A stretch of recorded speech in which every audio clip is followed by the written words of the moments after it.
Hey everyone, welcome to Reality TV News Update, the place where we bring you the latest updates, fun moments, and behind the scenes stories you won't want to miss. After subpar showings in his last two times out, the iconic hero returns, seeking to rewrite the ending of his Survivor legacy. If you ask any of the Survivor 50 cast their thoughts on Colby Donaldson during the pregame, they'd say he's intense, stoic, perhaps a little grumpy. And it's a fair assumption, given the fact that the Hershey bar had far from a sweet experience his last time out. Colby participated in Heroes versus Villains from the bottom, feeling stifled by both geography and strategy. After that performance, people thought the Survivor Superman didn't enjoy the game anymore and was hanging his cape up for good.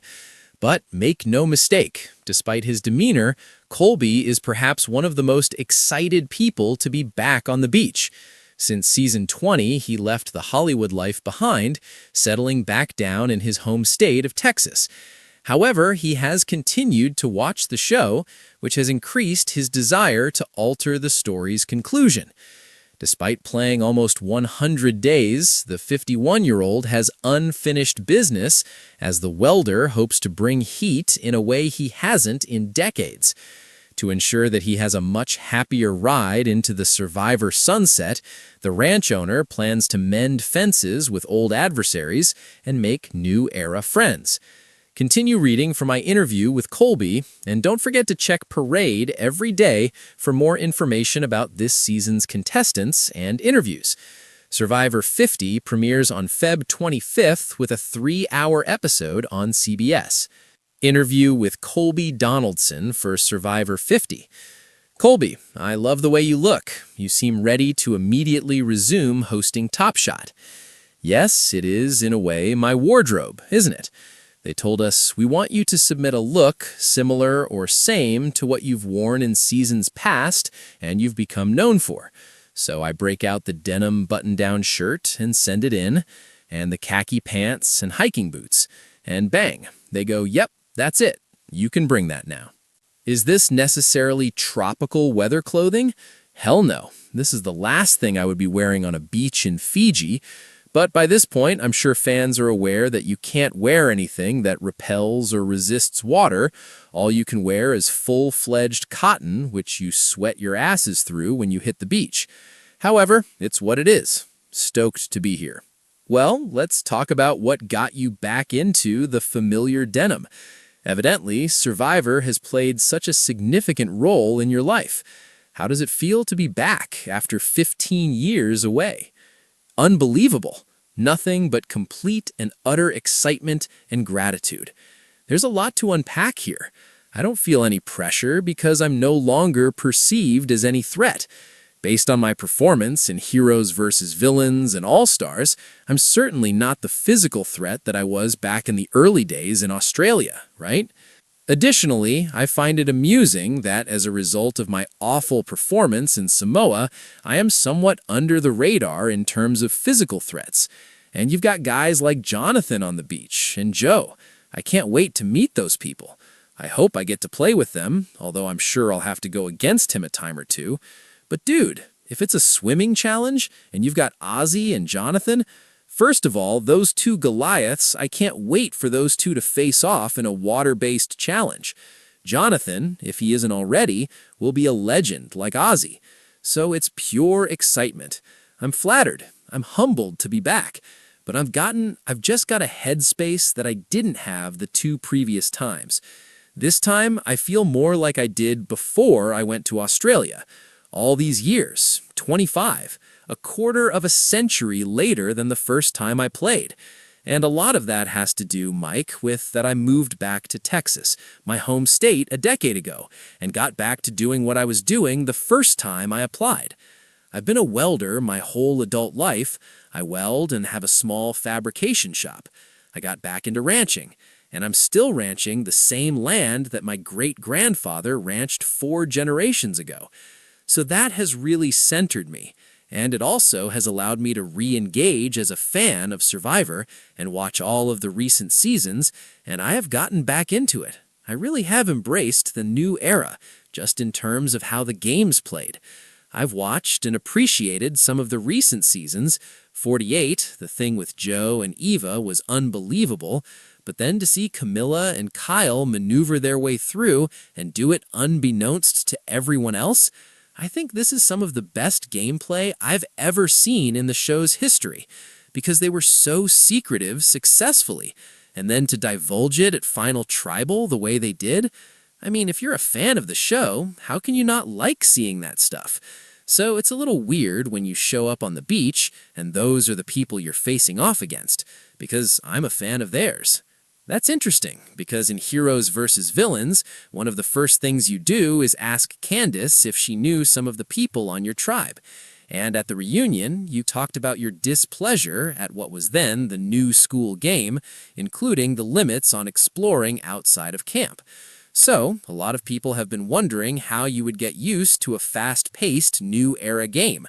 However, it appears that you have completed your homework and are prepared for it. Yeah, no question. And look, congrats for your shrewdness in locating some accurate past events. When Probst posed me that question at the Heroes vs. Villains, he knew I wasn't having fun. The crew knew I wasn't having fun out there. But that was my fault. That wasn't on him. Even though that was true, that reunion show blamed it on the fact that I couldn't go anywhere and that we were quarantined.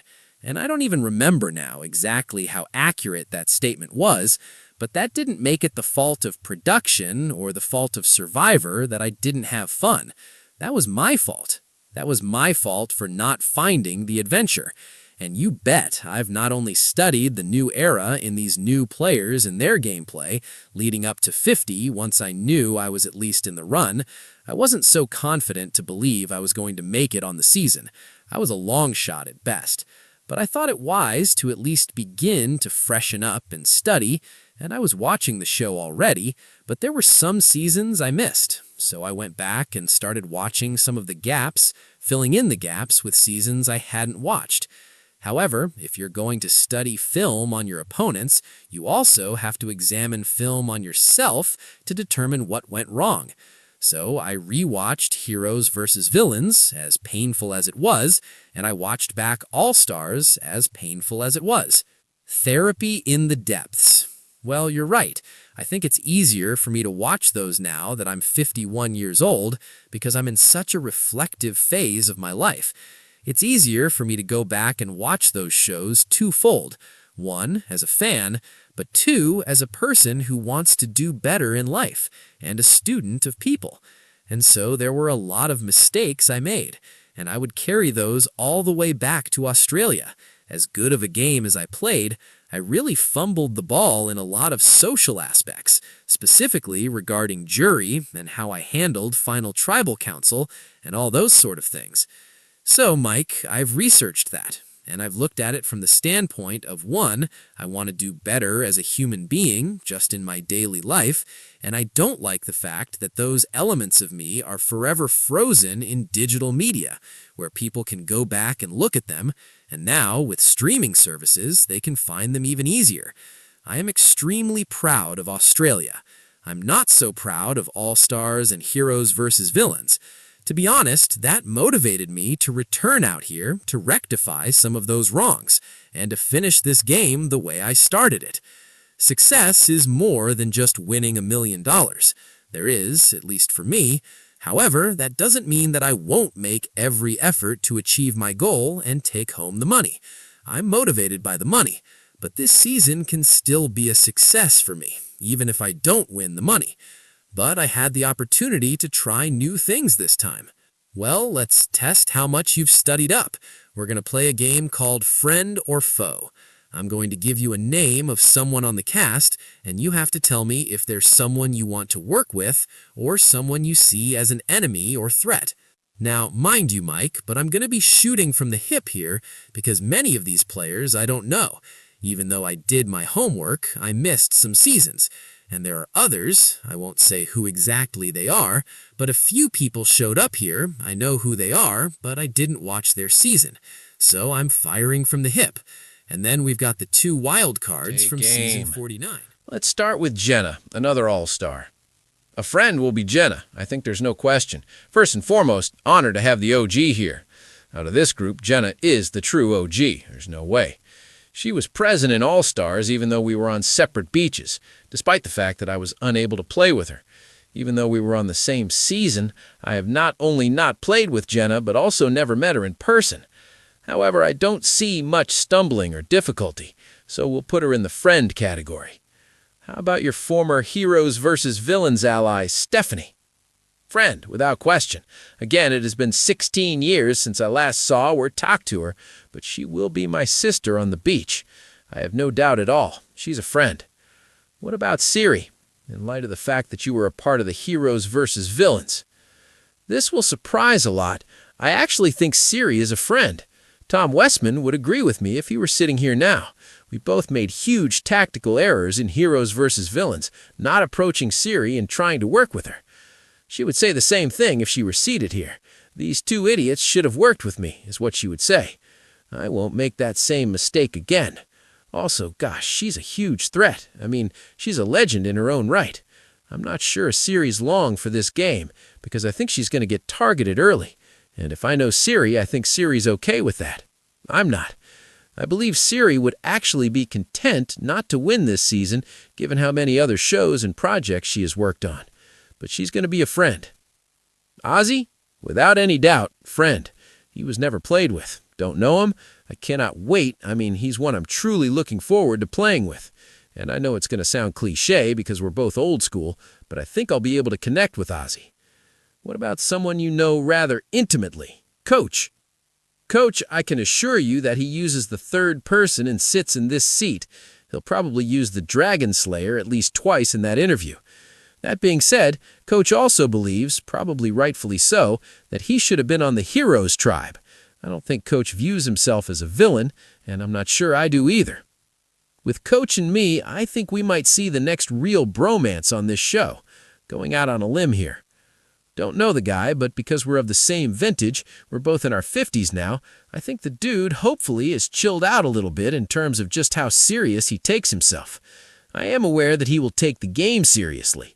He seems to be a little more laid back than he used to be when he was with Ponderosa in the pregame, and I like that about Coach. How about Aubrey? Here's a surprise thing about Aubrey. If you had asked me that before Ponderosa and pregame, because we're not conversing, we're judging based on literally you might exchange a glance and that's it. But Mike, I do pay attention to energies. Also, when you ask me about other people who will be on the foe list later in this interview, I'll say that I'll put Aubrey on the friend list. I may get blindsided by that, but I think I've got a friend in Aubrey. Chrissy? Chrissy will be a friend early, and she will absolutely be a foe later in the game. I think she has strong alliances coming in. She seems to have good friends, in my opinion, and I think Chrissy will be willing to play with me again, because we're of the same vintage. I think she's going to want and be willing to play early. I don't believe I can trust Chrissy late in the game. As a result, she moves from friend to foe. Angelina? Foe all the way. Don't at all trust her. Need to get rid of her right away. Christian? Foe. And same season. I laughed when I saw a little bit of his extremely dry sense of humor at Ponderosa, and so I think I'm actually going to get along with Christian. Same with Angelina. I might get along perfectly with Angelina because I don't know her at all.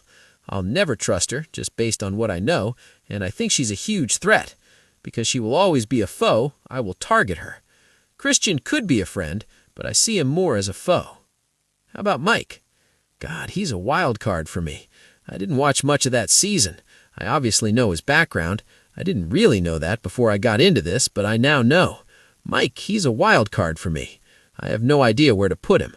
I'm going to have to assess that quickly on the beach. Rick? Rick will become a friend. Rick, it seems, wants to play with us older men and women. I think he's going to be a fun dude. Wasn't he the guy that found all the hidden idols, like a ton of them? There's a lot of controversy as to whether or not he had help with that, but that's on the backside. But I think Devins is going to be fun to play with. Moving to the new era, give me your thoughts on Jonathan. Jonathan, undoubtedly a friend, no doubt. That dude has an old soul, guarantee ya. Although it's going to be a bitch trying to compete against him. Look, Joe is also a great guy, but you've got Jonathan, and then you have everyone else. Physically, no one has ever been carved out to compete. Then I did the little background research. Wasn't he like a collegiate swimmer on top of everything else? The guy is built like a superhero from a comic book, can swim, and has been spearfishing since he was 6 years old. In other words, he is practically made to play this game in many ways right now. Strategically, socially, that's up for debate. However, Jonathan, friend. D? D won it. Her season was won by her. Let's go off on this winner tangent for a moment, okay? And then we'll come back to friend or foe. Please, let me hear it. Here's what I don't buy into that a lot of people subscribe to regarding previous winners. D, Kyle is here, and there is a rumor that Savannah won her season. I don't agree that you take winners with you because they serve as shields and the jury won't vote for them again to win. I don't buy it. I was one that voted Sandra to win her second time. Additionally, you couldn't have persuaded me on day one of Heroes vs. Villains that I would have voted for Sandra. I didn't necessarily respect her gameplay going into that season. I didn't like a person that sits out of every challenge. Sandra takes herself out of every challenge, and as a guy that was once known for challenges, I didn't like that. But in the last tribal council, when you're sitting on the jury, and Probst references this all the time, on the couch, it's very easy to make a snap judgment. It's simple for people who have played the game but aren't currently playing it to say, well, I would have done this or I would have done that. But unless you're there on that season, on that beach, seeing things play out, it's difficult to make the call. And what I witnessed in Sandra was someone who was wanting to help the heroes after the merge because she was wanting to get rid of Russell. She tried and tried. I wanted to get rid of Russell. We couldn't make it happen. But I appreciated and respected her gameplay certainly post-merge, because I didn't see a lot of her play on the beach at the beginning of the game. However, Mike, you must also contend with those seated to either side of you. In addition, Parvati and Russell were involved in her case, and so I had no problem voting for Sandra. All that is to say, I don't believe that you take a guy like Kyle along with you to the end because you don't think he can win again. Similar to D, that individual poses a significant threat to the game's outcome. So again, I think D has a target on her. I haven't pulled or picked up any great vibes from her, so I'm going to put her on the foe side. How about Emily? I want to think Emily is going to be a friend. I just get a good feeling. Ain't it going to be fun to watch this shit back? This is fantastic. Again, I'm acting haphazardly and shooting from the hip. It will be interesting to see what my odds are at the end, how my ratio stacks up. Absolutely. Charlie, another runner-up, what do you think?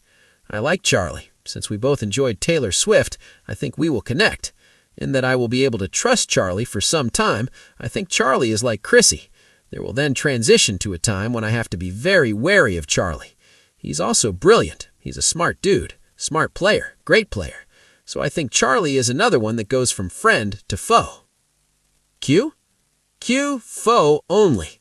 Chaotic. The guy's pre-gamed way too hard. I believe that Q has a significant target on him. Q has the worst energy of everyone here.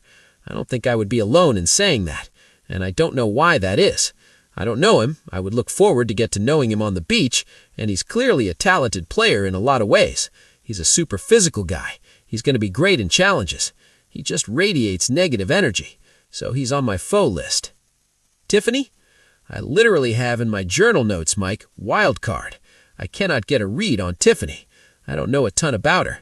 She is playing pregame very well, in that she gives neutral energy and neutral vibe all the time. She gives nothing up in her pregame, which is the best I've ever seen. And that's not negative, that's not positive, it is truly neutral. So Tiffany for me, brother, I can't even give you a friend or foe. She is a complete unknown to me. However, once more, and this is not nonsense, I am looking forward to meeting each and every player. Even though I put Q on the list of enemies, I hope he's on my beach, because I want him to prove me wrong. I want to go up to him and get to know him. Who knows, he could end up being a friend. I have no idea. But you're asking me to shoot from the hip here in pregame, and that's what you're going to get. So we're going to put Tiffany in a wild card.